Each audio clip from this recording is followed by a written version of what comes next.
तुम रात को मायके में नहीं रुक सकती? चलो चंदा, देखो ना कितनी देर हो गई, 10:30 बजने वाले हैं। संचित घड़ी की ओर देखकर बोला, माँ बाबूजी सो जाएंगे तो दरवाजा खुलने में भी दिक्कत होगी। सुनते ही चंदा का चेहरा उतर गया। हमेशा यही होता है, जब भी मायके में कोई कार्यक्रम होता सुबह से तो भेज देता संचित चंदा को मायके, लेकिन रात में बिल्कुल भी नहीं रुकने देता। बड़ा परिवार, चाचा ताऊ, सबके बेटे बेटियां और खुद की भी 2 बहनें सब इकट्ठा होते और साथ ही साथ 5-6 भाभियां भी। काफी बड़ा संयुक्त परिवार। हर महीने कोई न कोई उत्सव होता ही रहता। चंदा का बड़ा मन करता कि वो भी रात में सबके साथ बैठकर ठहाके लगाए, मस्ती करे, लेकिन संचित को पता नहीं क्या जहां 10 बजते बस घर वापस जाने की धुन सवार हो जाती। और ऐसा भी नहीं कि घर अकेला हो, क्योंकि घर पर मम्मी पापा भी साथ ही रहते थे। और कुछ नहीं, बस सिर्फ एक जिद थी। सुलोचना जी समझती भी थी संचित को कि वैसे ना छोड़ो मायके में चंदा को, लेकिन जब वहाँ काम काज हो तब तो छोड़ दो, आखिर चंदा का भी दिल करता होगा। सबसे बोलने बतियाने का दिन तो काम के आपाधापी में गुजर जाता है। रात को ही व्यक्ति फुर्सत से बोलता बतियाता है। मायके से आने के बाद चंदा का उदास चेहरा उन्हें बिल्कुल भी नहीं सुहाता। आखिर वो भी एक महिला थी और महिला के मन में मायके के प्रति क्या भावनाएं होती हैं बहुत अच्छी तरह से समझ सकती थी। बहुत दुखी मन से उठी चंदा। मायका और ससुराल एक ही शहर में होने का बस यही दुष्परिणाम है कि मायके में रुक ना सको। आंखों में आंसू छलछला आए। भाभी, मम्मी, बहनों और भाइयों सबने कहा, लेकिन संचित राजी ही नहीं हुआ। रुआंसी हो उठी चंदा। आखिर उससे सिर्फ 1 साल छोटी चचेरी भतीजी की शादी है।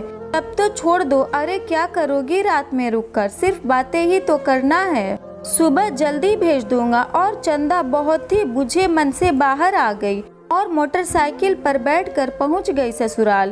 तुम फिर चंदा को वापस ले आए। मैंने मना किया था, कम से कम उसको भतीजे की शादी में तो रुक लेने देते। पता नहीं इस लड़के की बुद्धि में क्या शुमार है। चंदा का उतरा हुआ चेहरा देखकर सुलोचना जी भी दुखित हो गई। आखिर वो भी 2 बेटियों की माँ जो थी। क्या माँ आप भी शुरू हो गयी? उन लोगों से कह के आया हूँ कि सुबह जल्दी भेज दूंगा। संचित झल्ला उठा। चंदा की शादी को सिर्फ अभी 1 साल ही हुआ। सिर्फ एक बार पग फेरे में ही 1 दिन के लिए रुकी थी और उसके बाद तो संचित ने कभी छोड़ा ही नहीं। वो भी संचित की खुशी के लिए चली आती, लेकिन जब मायके में सब लोग एक साथ इकट्ठा होते तब बहुत उदास हो जाती। इस बार जब संचित की शादी की सालगिरह पड़ी तो सुलोचना ने दोनों ही बेटियों को बुलाया और उन लोगों से मिलकर कुछ सांठगांठ कर ली। जब कार्यक्रम निपट गया तो दोनों बहनें अपने अपने बैग लेकर वापस जाने लगी। दीदी, ये बैग लेकर कहाँ जा रही हैं? हम लोग वापस जा रहे हैं। वापस जा रही हैं से क्या मतलब? अभी बिल्कुल नहीं जाने दूंगा आप लोगों को। आपको तो पता ही है कि हम लोग रात में ही कायदे से बैठकर बातें चीतें कर पाते हैं। आप कब आई और कब चली गई पता ही नहीं चलेगा। क्या बताऊं, तुम्हारे जीजा जी इसी शर्त पर लाए थे कि रात को ही वापस निकल लोगी। जब हमने हामी भरी तभी तैयार हुए। हाँ हाँ बिल्कुल, हम लोगों को रात में ही वापस जाना है। क्या करेंगे ये लोग रुककर? तुम्हारा कार्यक्रम तो अच्छी तरह निपट गया ना? दोनों जीजा जी भी पीछे से बोले। जीजा जी, ऐसा तो बिल्कुल भी नहीं अच्छा लगेगा। कहीं बहन बेटियां इस तरह रात में वापस होती हैं? क्यों, तुम भी तो किसी की बेटी को रात में ही बुला लाते हो, उसको उसके मायके में नहीं रुकने देते। उसके भी तो मायके वालों को बुरा लगता होगा। कैसे बुझे मन से बेचारी वापस आती है कि देखकर मुझको खराब लगता है। अभी जब तक बच्चे नहीं हैं तब तक ही रुक लेगी।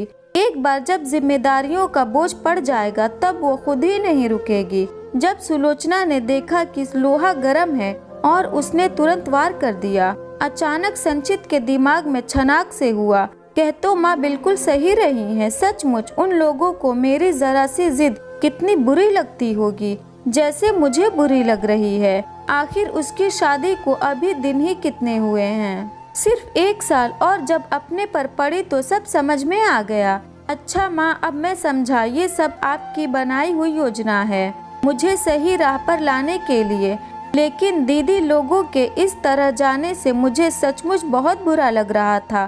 प्लीज चंदा, मुझे माफ कर दो। अब से तुम जब भी चाहो तब मायके में रुक सकोगी। मैं तुम्हारे साथ जबरदस्ती नहीं करूँगा। संचित चंदा का चेहरा निहारते हुए बोला। बहुत बहुत धन्यवाद मम्मा। और चंदा प्रफुल्लित होकर सुलोचना के पैरों में झुकने लगी। सुलोचना ने चंदा को उठाकर अपने सीने से लगा लिया। बेटा, इसमें धन्यवाद की कोई बात नहीं। आखिर मैं भी दो बेटियों के साथ साथ अब तुम्हारी माँ भी हूँ, और बहू के मन की भावनाएं सासू माँ नहीं समझेंगी तो कौन समझेगा। तभी दोनों बहनों ने हंसते हुए अपने अपने बैग वापस लाकर रख दिए और खिलखिलाती हुई अंदर वापस आ गईं, क्योंकि वो लोग तो वापस जा ही नहीं रही थी। ये तो सिर्फ संचित को सीख देने की योजना का ही प्रारूप था। ये कहानी कैसी लगी कमेंट करके बताएं, और नए हैं तो हमारे चैनल को भी सब्सक्राइब कर लें।